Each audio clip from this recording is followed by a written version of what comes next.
నేను బలిని కోరను కానీ కనికరమునే కోరుచున్నాను. దహన బలుల కంటే దేవుని గూర్చిన జ్ఞానము నాకు ఇష్టమైనది. దేవునికి మహిమ కలుగునుగాక. ఏమి కోరడంట ఆయన? రాత్రి చెప్పాను కదా, బలిని కోరువాడవు కావు, నువ్వు కోరిన ఎడల నేను నీకు అర్పిస్తా. విరిగి నలిగిన మనసే ఇష్టమంట. ఇక్కడ ఏమని రాయబడుతుంది? నేను బలిని కోరను కానీ కనికరమునే నేను కోరుచున్నాను. దహన బలుల కంటే దేవుని గురించిన జ్ఞానము నాకు ఇష్టమైనది. దేవునికి మహిమ కలుగునుగాక. ఏ జ్ఞానం కావాలి ప్రియులారా? దేవుడిచ్చినటువంటి సమయాల్ని మనం వృధాగా పాడు చేసుకోకూడదండి. సమయం చాలా విలువైనటువంటిది.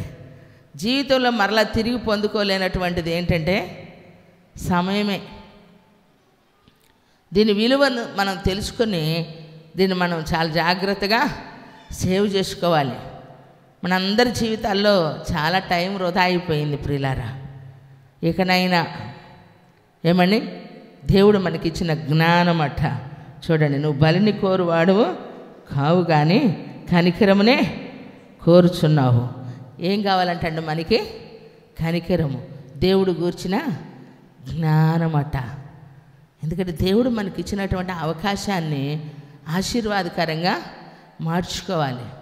కనికరం, సాటి మనిషి పట్ల మనకేం కలిగి ఉండాలండి? మనల్ని మనం ప్రేమించుకున్న దానిలో గొప్పలేదు ప్రియులారా. ఏమండి, మనల్ని ప్రేమించలేని అవకాశం ఉండదు కొంతమందికి. ఎందుకంటే ప్రేమించాలని ఉన్నా వాళ్ళ పరిస్థితులు వాళ్ళకు అనుకూలంగా ఉండవు. వాళ్ళ మీద మనం ఏం పడాలి? కనికరం పడాలి. దేవునికి దూరస్తులైనటువంటి వారి సమీపస్తులుగా ఉండేదానికి వారి మీద మనకేముండాలి? కనికరము, దేవుని గూర్చిన జ్ఞానం అండి. ఎందుకంటే మన చుట్టూ ఒక మంచి ప్రపంచాన్ని ఏర్పరచుకుందాం ప్రియులారా. ఈ 2025 సంవత్సరంలో మన చుట్టూ ఒక మంచి ప్రపంచాన్ని, ఎప్పుడు మనల్ని పొగిడేవారు, మనం అంటే ఇష్టపడేవారని అనుకోమాకండి. ఒక దైవజనుడు అంటారు, గొప్ప అనుభవశాలి, పొగిడేవారిని పక్కన పెట్టండి, గణపరిచేవారిని మీతో పాటు ఉంచుకోరండి. మీలో బలహీనులైనటువంటి వారిని ఏం చేయాలి? వాళ్ళని పక్కకు నెట్టకూడదు. వాక్యం చెప్తున్నాం. వీళ్ళని ఎంత ప్రేమించినా, ఏమండి, ఎంత ప్రేమించినా కొన్నిసార్లు ఏం చేస్తారంటే వాళ్ళ బుద్ధి వాళ్ళకి బయటపడతానే ఉంటుంది. అలా అని వాళ్ళని పక్కలో ఉంచుకోలేంగా. ఏమండి, పక్కలో ఉంచుకోలేము. యేసు ప్రభు వారంటే ఇస్కరియోతు యోధ అప్పగించబడటానికి పుట్టాడు, పక్కలో బల్యంగా తయారయ్యాడు. కానీ మనం అప్పగించబడకుండా ఉండాలి అని అంటే కనికరమును, దేవుని గూర్చిన జ్ఞానం కూడా అవసరం. కాబట్టి జ్ఞానం మనకు కావాలి. ఈరోజు భార్యాభర్తలు, అన్న చెల్లెళ్ళు, అక్క చెల్లెళ్ళు, తల్లి బిడ్డలు సంతోషంగా బ్రతకాలి అని అంటే, ఉన్నదానితో తృప్తిపడి బ్రతకాలి అని అంటే, లేని దాని కొరకు అరువులు చాపకుండా ఉండాలి అని అంటే, అన్యాయంగా బ్రతకకుండా ఏమండి ఉండాలి. అబద్ధాలాడో లంచాలు తీసుకొనో ఏమండి కంచానికి మంచానికి మనం అలవాటు పడకూడదు. దేవుని సన్నిధిలో ఉన్నటువంటి మన జీవితంలో దేవుని యొక్క ఆశీర్వాదం, మన మంచి కొరకు మరొకరిని చెడు చేయకూడదు. అందుకే ఇది మనకు కావాలి ప్రియులారా. ఈ బాధ మనకు కావాలి. ఎదుటివారిని మనం చెడు చేయకూడదు, మన మంచి కొరకు. దేవుడు మనకు ఆయన మనతో చెప్పిన మంచి మాట అంట నెరవేర్చే వరకంట దేవుడు మనల్ని విడవడంట. చప్పట్లు కొట్టి దేవుని స్తుతిద్దామా. ఆయనలో ఉన్న మంచితనం అంతా ప్రియులారా మనకు కనుపరుస్తాడంట. దేవునికి మహిమ కలుగునుగాక. ఆమోసు గ్రంథం 5:21. మీ పండుగ దినములు నేను అసహించుకొనుచున్నాను, వాటిని నీచముగా ఎంచుచున్నాను. మీ వ్రత దినములలో కలుగు వాసనను నేను ఆఘ్రాణింపనలను. నాకు దహన బలులను నైవేద్యములను మీరు అర్పించినను నేను వాటిని అంగీకరింపను. సమాధాన బలులుగా మీరు అర్పించి కొవ్విన పశువులను నేను చూడను. మీ పాటల ధ్వని నా యొద్ద నుండి తొలగనీయుడే. మీ స్వరమండలముల నాదము వినుట నాకు మనసు లేదు. నీళ్లు పారునట్లుగా న్యాయము జరుగునీయుడే.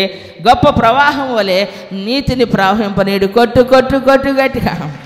దేవుడు మన జీవితంలో చేసిన కార్యాలను బట్టి దేవుని సన్నిధిలో మనం స్తుతించేవారిగా, పాడి ఆయన్ని గణపరిచేవారిగా ఉండాలి. అందుకే పాటలు పాడేటప్పుడు ఆయన గురించి మనము పాడగలిగే రీతిగా, స్తుతించేటప్పుడు స్తుతించే విధంగా, ఆరాధించేటప్పుడు ఆరాధించే విధంగా, ఆయన గురించి సాక్ష్యం ఇవ్వగలిగే రీతిగా మన సాక్ష్యాన్ని కాపాడుకునే రకంగా దేవుని సన్నిధిలో ప్రియులారా ఉండాలి. చూడండి, నీళ్లు ప్రవహించినట్లుగా అంట.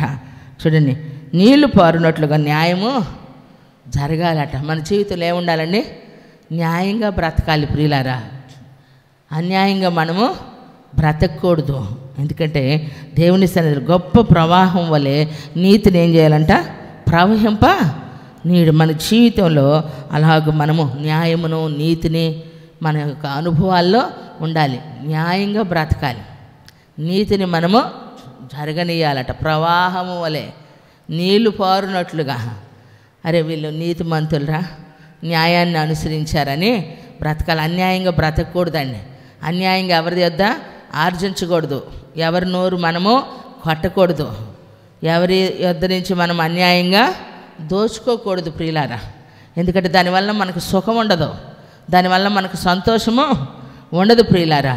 ఎందుకంటే మీ పండుగ దినాలు డీజేలు పెట్టి ఏమండి సున్నాలు కొట్టుకొని మీరు వేసినటువంటి ఆ డ్యాన్సుల వల్ల, పాడిన పాటల వల్ల మాకేం లేదు, సంతోషము లేదు. ఆ సువాసన నేను ఆఘ్రానించను. మీ పండుగ దినాలు, అమావాస్య దినాలు నేనేం చేస్తున్నాను? అసహించుకుంటున్నాను. దేవుని సన్నిధిలో మనం ప్రత్యేకించబడినటువంటి వారికి దేవుడు నా ఆఘ్రానించే విధంగా మన ప్రార్థనలంట ఆయన సువాసనగా, మన పరిమళ ఏమండి తైలముతో దేవుని సన్నిధిలో అలంకరించబడి పరిశుద్ధతను నీతిని మనము ధరించుకున్నప్పుడు అంట దేవుడు దాన్ని ఏం చేస్తాడంటండి? ఆఘ్రానిస్తాడంట. అందుకే కొన్నిసార్లు సువాసన వస్తూ ఉంటుంది మన చుట్టూ, కొన్నిసార్లు దుర్వాసన వచ్చింది. దుర్వాసన తెలియకుండానే వస్తుంది, ఎక్కడదో అనుకుంటాం. ఏమండి అది మనలో ఉన్నటువంటిది అన్నీ చెప్తారు కదా. ఆ సువాసన వరంగల్ నుంచి పాల్సన్ రాజు గారు గుంట గ్రౌండ్లోకి వచ్చినప్పుడు స్టేజీ దగ్గర అన్నయ్యకి అప్పుడు అనుభవం లేదు కదా దేవుడిని గూర్చిన, కానీ మల్లెపూల ఆ వాసన చూశాడు.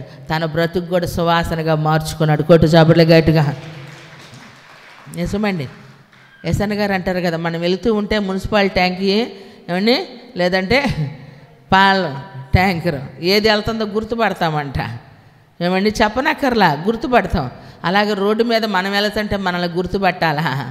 ఏమండి వీరు విశ్వాసుల అవిశ్వాసుల, క్రైస్తవుల అన్యుల అన్నది గుర్తుపట్టగలిగే రీతిగా దేవుని సన్నిధిలో మన అనుభవాలు ప్రియులారా ఉండాలి. దేవునికి మహిమ కలుగును గాక. Praise the Lord. హల్లెలూయా.